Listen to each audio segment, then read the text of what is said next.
Como ciudadano, ¿quién es Carlos Rubio? Una buena pregunta. Bueno, yo nací en La Pampa en 1952, digamos. Mi familia, mi padre y mi madre mi papá militar, mi madre maestra, entonces por esas cuestiones de la migración de los militares terminé en Resistencia, viviendo en Resistencia. Hice la escuela primaria y la secundaria hasta la mitad en Resistencia, en el Colegio Don Bosco. Tenía por un viejo plan de estudio que éramos bachiller y perito mercantiles, digamos. En cuarto año tuvimos un conflicto con los curas del Don Bosco y entonces nos dieron el pase, y como teníamos ese plan raro, si quería terminar su bachiller o perito mercantil perdía 2 años, y entonces yo quería estudiar medicina y entonces me fui a vivir a Villa María, en Córdoba, donde estaban mi abuela y mi tía, digamos. Entonces ahí terminé el secundario y me fui a estudiar a Córdoba, digamos, medicina. Comencé en la Universidad Católica y en tercer año me cambié a la Universidad Nacional de Córdoba. Sí. O sea que se puede decir que desde temprana edad usted ya sabía ya que iba a elegir medicina. No, yo quería hacer sociología, y la cuestión de la carrera de cine me gustaba, toda la cuestión relacionada con el cine. Pero por una cuestión de las circunstancias del país, la carrera de sociología en esa época, estamos hablando de 69, 68, Cordobazo y todas esas cosas, las carreras estaban los gobiernos militares estaban cerrados. Todo lo que era el área de psicología, sociología, estaban cerradas las carreras, y entonces medicina me gustaba y terminé haciendo medicina, y después por las cuestiones de la vida terminé haciendo las cuestiones más sociológicas, que por la especialización, digamos. Hice primero la especialización en salud pública y después en políticas sociales, una en el 86, otra en el 93. O sea, Y dígame, ¿tiene hermanos? no tiene. tengo uno.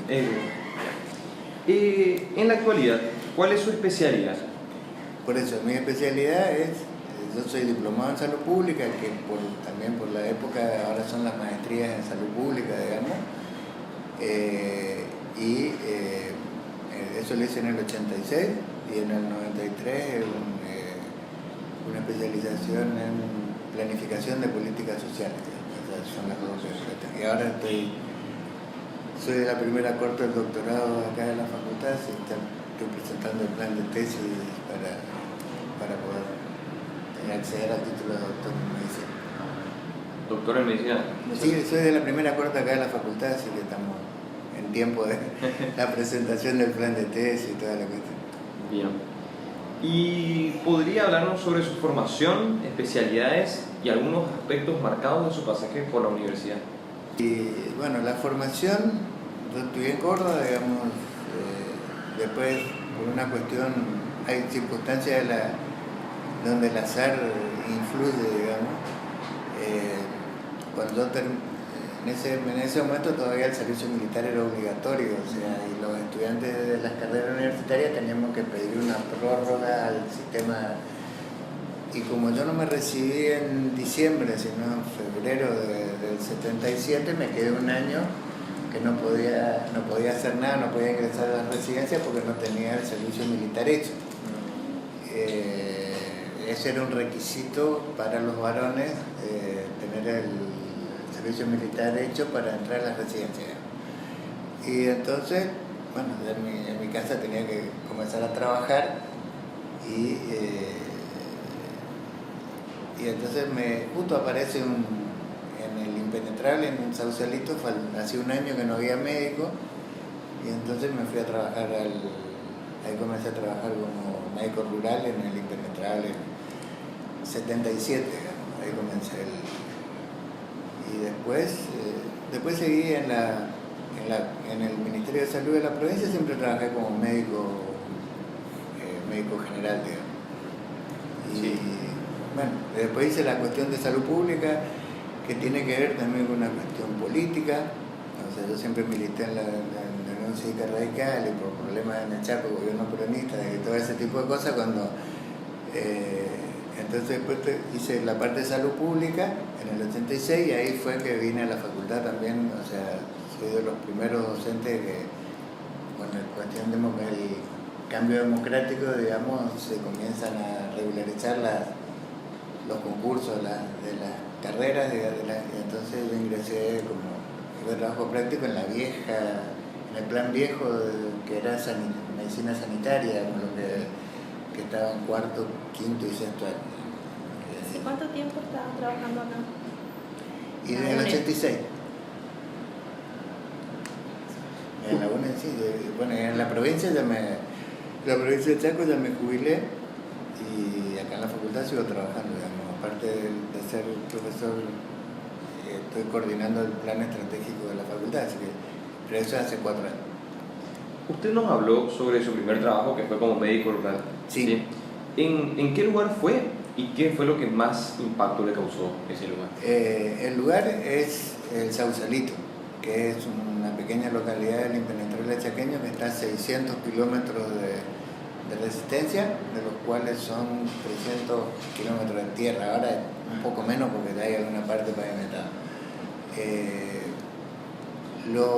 Es una comunidad donde hay un elevado número de población actualmente de huichíes, los matacos en ese momento, y bueno, toda la cuestión de la cosmovisión con pueblos originarios hace que uno cambie la forma de mirar, digamos, toda la cuestión, toda la especialidad de salud pública y todo me gustaba de la facultad, pero todo el contacto con poblaciones distintas, realmente uno ahí se da cuenta todo lo que no sabe, todo lo que... la primera vez que, digamos, uno en la facultad por ahí pensaba que el tema de la lucha contra la muerte era más fácil y después ahí se da cuenta que no. Y en un momento una madre que se le muere un nene chiquito, digamos, por diarrea, desnutrición, toda la cuestión de esta sociocultural, digamos, y al poco tiempo después la mamá viene y me trae de regalo una tinajita. Yo le pregunto por qué. Y porque usted hizo muchas cosas por mi hijo, y uno piensa que el chico se murió, o sea, no es que lo salvamos, ni mucho menos. Bueno, y esa cuestión con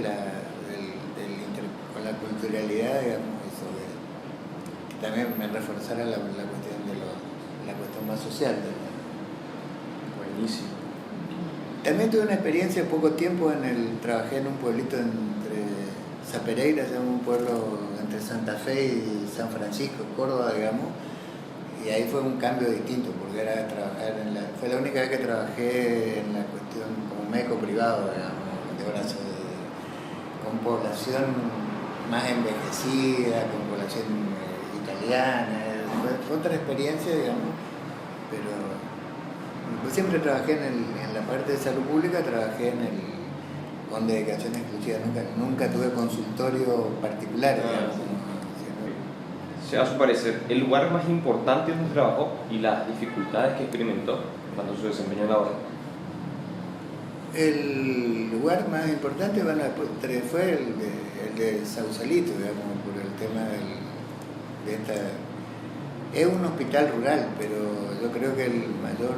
Después trabajé en un centro de salud en Colonia Benítez, un pueblito mucho más chiquito, más cerca de Resistencia, digamos.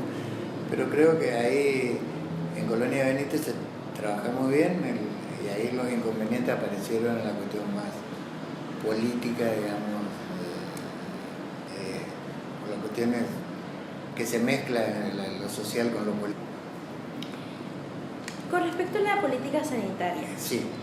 ¿qué cambios recuerda y cuáles son las diferencias que notan en el ejercicio de la profesión desde su comienzo hasta hoy? Eso lo damos en la asignatura de salud pública, digamos, es un trayecto, digamos. A mí me pasaron todo lo que nosotros contamos, gran parte de la historia a mí me pasaron, digamos. La historia de la política de salud en la Argentina hubo 3 momentos de cambio. Uno en el origen, ese sí no lo digo ya, sino sería en la época de Carrillo, digamos, que es el primer ministro de Salud de la Argentina, donde Carrillo intenta tener un sistema de salud parecido al inglés, pero por la confrontación con los trabajadores, digamos, en la época, ahí se parte el sistema, entonces se generan las obras sociales y el sistema público, digamos, ahí es el primer momento. Hay un momento en el 74 que Perón intenta transformar el Sistema Nacional Integrado de Salud. Había un proyecto que se llamaba SNIS, Sistema Nacional Integrado de Salud, que volvía a tratar de que hubiera un solo sistema nacional. Uno de los autores del trabajo era el doctor Mario Testa, que es un sanitarista que todavía vive, tiene 90 y pico de años, y él era asesor de Perón en ese momento, y cuenta en un reportaje que el ministro de Salud viene con este proyecto del SNIS y le dice que hay que llevarlo a la Cámara. Y Testa le pregunta, pero ¿y hablaron con los muchachos de la CGT? Y Liotta, el ministro, le dice, no, ¿por qué? ¿Cómo? Porque si le van a sacar todos los fondos de las obras sociales, lo va a manejar otra persona, algún ruido va a haber. Y Testa dice que hubo una fuerte discusión y el ministro le dice, pero al final somos todos peronistas y esto tiene que salir. Y el proyecto no sale, va a la Cámara y la CGT amenaza con hacer un paro nacional con Perón vivo. Ustedes piensan que eso era algo impensable en la Argentina en ese momento. ¿Qué pasó? Lo cajonearon en el proyecto y se hizo como experiencia piloto en 3 provincias: Chaco, San Luis y... San Luis, y me estoy olvidando otra provincia más. 3 provincias se tomó como experiencia piloto de esto. Y bueno, no avanzó porque después vino el golpe y todo ese tipo de cosas, y ahí desapareció. En el 76 el golpe hace que todo esto caiga. Y en el tercer cambio fue en la época de Alfonsín, ya en el gobierno radical, cuando Alfonsín intenta, Neri era el ministro de Salud en ese momento, intentan ya no un sistema nacional de salud, sino un sistema de seguro social, parecido al canadiense, digamos. Bueno, esa sí yo la vi porque estábamos en una reunión en el Neri cuando ya se sabía que iba a ser el ministro de Salud de Alfonsín, digamos. Viene al Chaco y se hace una reunión en Federación Médica, y las fuertes críticas no eran de Federación Médica, donde estaban los dirigentes peronistas, sino en la clínica y sanatorio donde estaban la mayor parte de los radicales, que eran amigos personales de Neri, inclusive lo conocían a Alfonsín porque habían trabajado en la cuestión política, digamos. Y la mayor oposición surgió de ahí, o sea, ahí como éramos todos radicales, éramos todos peronistas, y el proyecto fracasa igual que fracasó el otro, digamos, por los mismos actores. O sea, las corporaciones, los trabajadores, siempre hicieron imposible tener un sistema distinto al que tenemos ahora, que es un sistema fraccionado, que tenemos 300 obras sociales, fragmentado en un sistema público, un sistema de obras sociales, privado. Esto el sector público está dividido en provincial, municipal, y eso hace que haya una fuerte inequidad en el sistema argentino, digamos, y que tiene muy malos resultados en materia de salud con respecto a otros países de la región, digamos, que gastan bastante menos el PBI que nosotros y tienen mejores resultados, como Chile, sin contar Cuba, digamos, los países de América Latina, Chile, Brasil,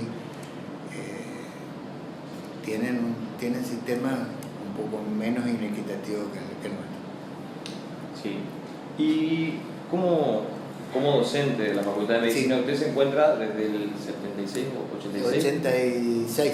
¿Desde el 86? ¿Está trabajando como docente Sí. o se encuentra acá en No, como docente. No, yo la parte de gestión solamente desde hace 4 años, cuando asumió el doctor La Rosa, comenzamos con el plan estratégico. Ajá. Pero como docente sí, el 86. ¿Qué puede comentarnos acerca del ejercicio docente acá en la Facultad de Medicina? No, el cambio docente realmente en la facultad, y inclusive viendo mi facultad de origen, digamos, la de Córdoba, digamos, yo la comparo por ahí. Fuimos hace poquito yo también formo parte del comité de ética de la facultad, y fuimos a un encuentro de comité de ética de las públicas, digamos, y fui a la universidad, a la Facultad de Medicina de Córdoba, y era como que volvía al pasado, en los mismos lugares, las mismas asignaturas que yo cursaba. Córdoba, como que yo le digo que atrasa con respecto a cómo se enseña la medicina hoy en la facultad, digamos. Los cambios en la enseñanza de la facultad han sido muy positivos. O sea, primero cuenta bastante todavía el tema de pasar el viejo esquema de médicos cirujanos que había a médicos generales, y sobre todo el tema de la fuerte transformación en la cuestión pedagógica, o sea, en la cuestión de la virtualidad. El campus de la facultad tiene más tránsito que toda la Universidad Nacional de Córdoba. O sea, mi hija más chica estudia psicología en Córdoba, y yo veo como no tienen aulas virtuales, tienen toda una serie de cosas que ustedes sí las tienen, y eso ha permitido mejorar mucho. También nos significó a los docentes hacer todo un fuerte cambio, porque el problema de las TIC no son ustedes, que ustedes vienen ya del manejo generacional. Ustedes también tuvieron que aprender.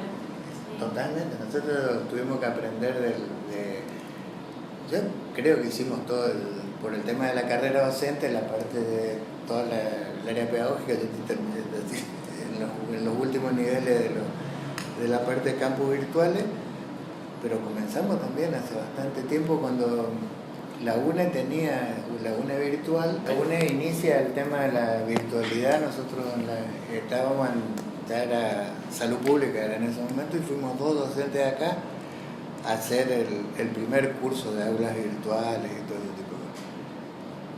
Y después la universidad era nosotros queríamos hacer esos cambios en la facultad, pero teníamos que hacer tantos trámites burocráticos que entonces hablamos con el doctor La Rosa, que en ese momento era el secretario académico. Le dije, ¿para qué nos mandan si después no podemos hacer nada de esto? Porque nos pedían un poco más el ADN de mi abuela para poder hacer y el doctor La Rosa se acuerda de eso y dice que eso fue lo que él lo motivó a buscar otras alternativas para abrir el campus virtual propio, digamos. Y entonces, porque ustedes deben tener compañeros de otras facultades. Yo tengo un sobrino que estudia ciencia económica también acá, y dependen de la UNE virtual y no pueden hacer nada de las cosas que ustedes pueden sí hacer, digamos. Pero el mayor problema, digo, son los docentes, somos los docentes en algunos casos, que se resisten al uso del campo virtual, de usar tecnología y todo. Digo, pero hay más resistencia, no en todo, pero también hay que pensar que en estos años los titulares de cátedra que comenzaron en el 85, ya hay un cambio generacional. Casi todos los titulares son nuevos, digamos, más jóvenes. O sea, los últimos 2 docentes de la época aquella, digamos, los que no se murieron, los que se jubilaron, digamos, los de salud pública y APS, digamos. El doctor Llenero y el doctor Gómez son de la generación más nueva, y este cambio generacional en los docentes también se nota en el tema del manejo de la herramienta de virtualidad y todo eso. ¿Y la facultad no le brinda un lugar para capacitarse? Sí. Sobre el aula virtual. Sí, no, tenemos permanentemente. Lo que pasa es que no lo usamos, no es que como los cursos son voluntarios, son gratis, o sea, y todo ese tipo de cosas, pero los docentes se resisten a hacerlo, digamos. Entonces, ¿para qué? Y todo eso. Todavía en algunos casos estamos discutiendo, ahora con el cambio que que se aprobó hace poco el tema de la creación de los departamentos de la Facultad de Medicina.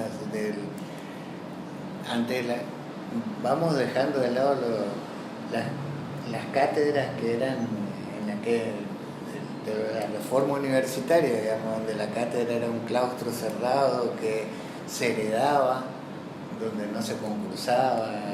O sea, todavía pasa, aunque a usted le parezca mentira, hay facultades más en provincias viejas donde el titular de una cátedra deja hereditariamente el cargo al hijo, digamos. No es como acá, o sea, es otra de las cosas. La facultad tiene esto del padrón de las elecciones, digamos, sobre 400, tenemos 600 docentes más o menos, y de esos 500 son todos cargos concursados. O sea, eso es una cosa muy alta, digamos. Obviamente ninguna facultad tiene el 100% de los cargos concursados porque no les da no nos da pero el tema de los concursos del gobierno tripartito, todo ese tipo de cosas son avances que la facultad las tiene. ¿Hace cuánto está ejerciendo la medicina? ¿Hace cuántos años me dijo?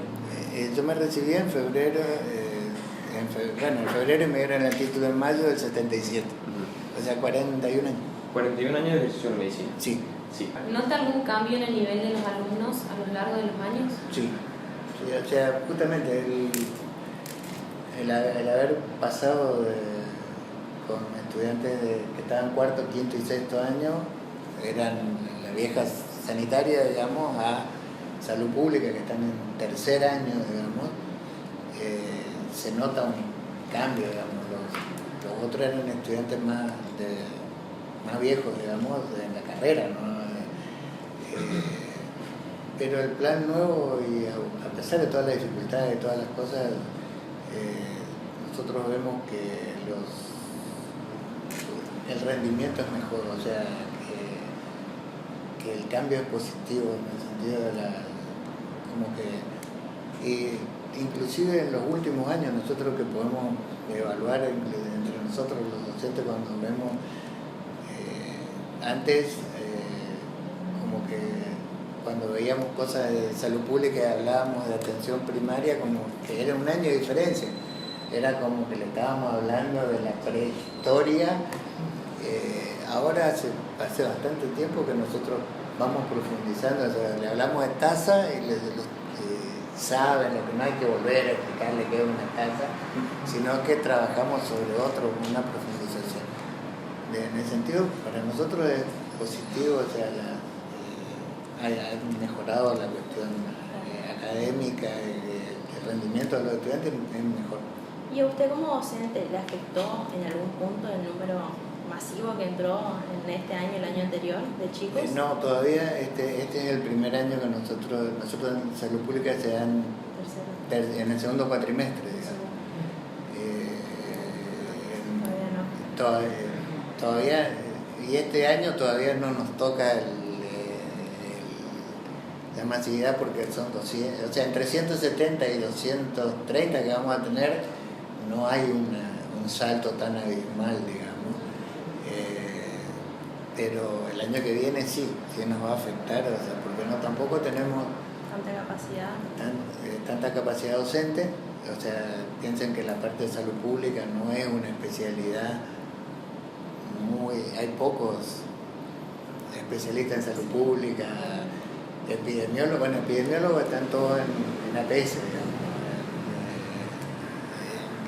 Los de salud pública somos menos, que justamente es una de las cosas que estamos tratando de hacer, es hacer una especialización en salud pública para tener un poco más de masa crítica.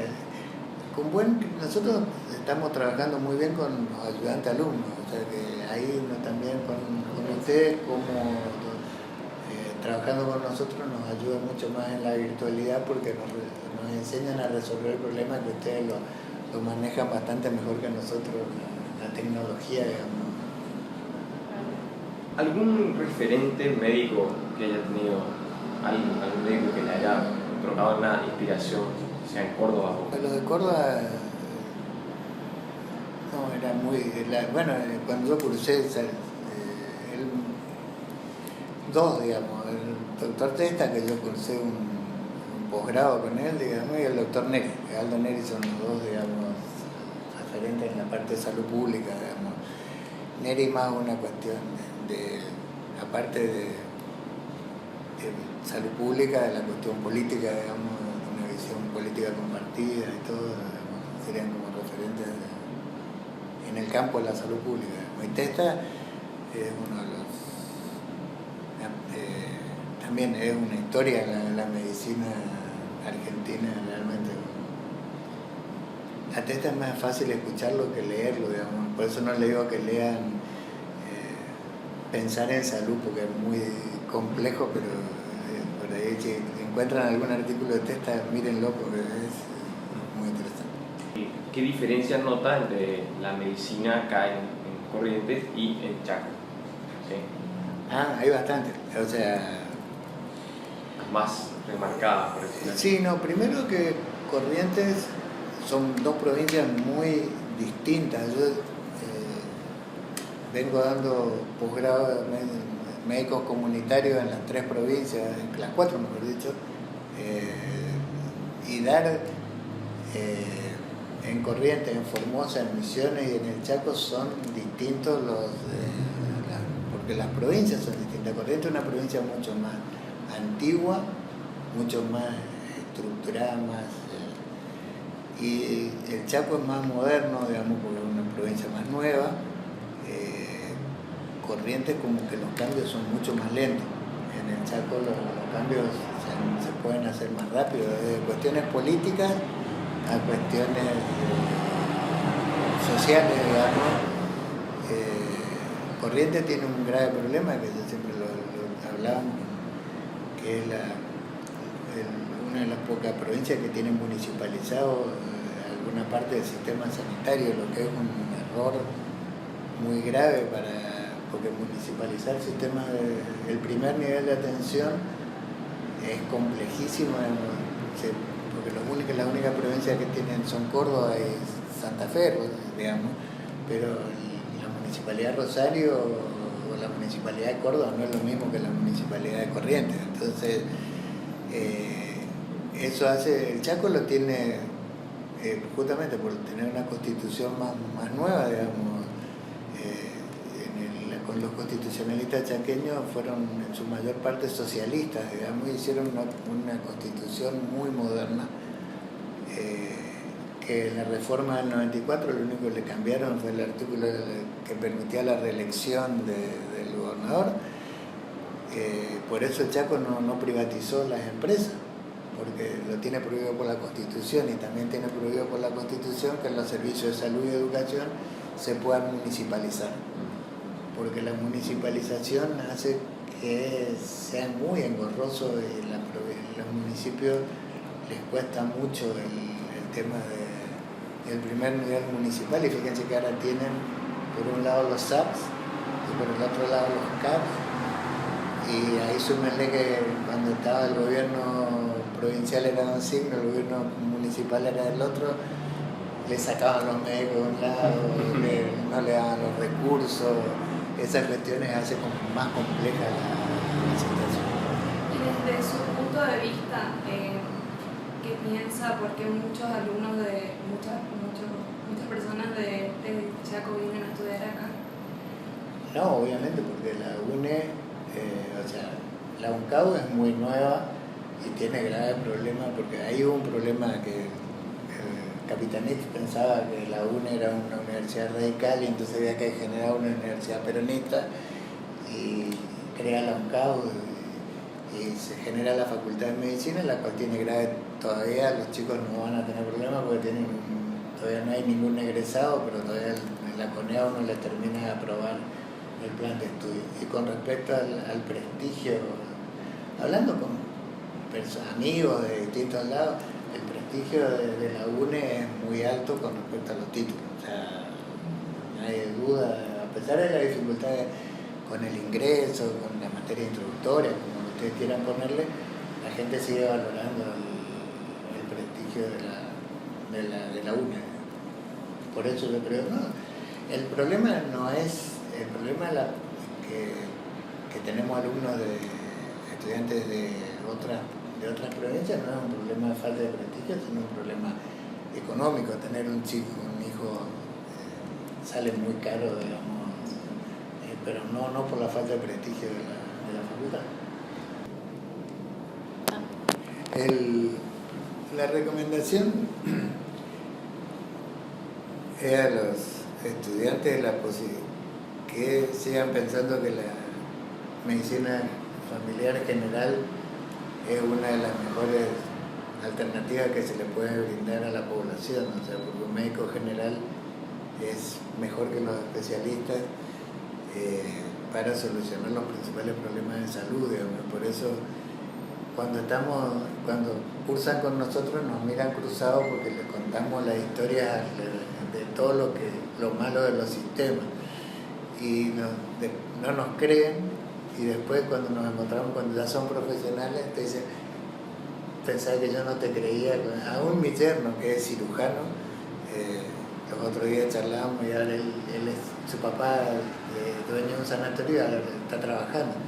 Todo lo que vos me decías en salud pública yo no creía, y ahora que tengo que hacerlo, es así, digamos. El tema de seguir pensando en que la salud de la población depende de muchas más cosas que nosotros los médicos, digamos, y el médico general, si ustedes se preparan bien, son más importantes que los especialistas para poder atender, y sobre todo que piensen que a ustedes les va a tocar otra etapa, que es cómo dar respuesta al envejecimiento de la población, digamos. Eso le preguntamos a los chicos, ustedes saben teóricamente que la población envejece, saben todas las cosas. Después le preguntamos quién va a hacer geriatría, gerontología. Nadie. Entonces le digo, ni siquiera saben hacer un buen estudio del mercado. Me hacen el diagnóstico de que van a tener mayor población envejecida y ninguno la va a atender. Todos quieren seguir siendo pediatras, tocoginecólogos, y cada vez va a haber menos chicos. Entonces piensen que ese es el otro gran desafío de la Argentina, y se puede trabajar con buenos médicos generales que piensen en la integralidad de la familia. O sea, esa es la visión. También fecha de nacimiento. Tiene el día del 52. Papá y mamá. Mi papá falleció, pero separado de mi mamá hace mucho tiempo. Mi mamá tiene 88 años y está con un Alzheimer. Por eso es una institución justamente que estamos tratando de que ustedes vayan en un proyecto de extensión de las tres carreras y la Cuenca del Plata, para que vean otras cosas. No tengo hermanos. ¿Y los nombres de sus padres? Juan Andrés y Esmeralda. Juan Andrés Rubio. Sí, Esmeralda Báez. Esmeralda Báez. De mi mamá heredé el tema de la planificación. Mi mamá fue la primera directora de planificación de la provincia de Chaco, así que... Y no tengo hermanos. Tengo las familias ensambladas, o sea, estoy casado con Analía Pérez, casado, 3 años, 19 en pareja, y tenemos 5 hijos en total, 5 hijas en total y 5 nietos.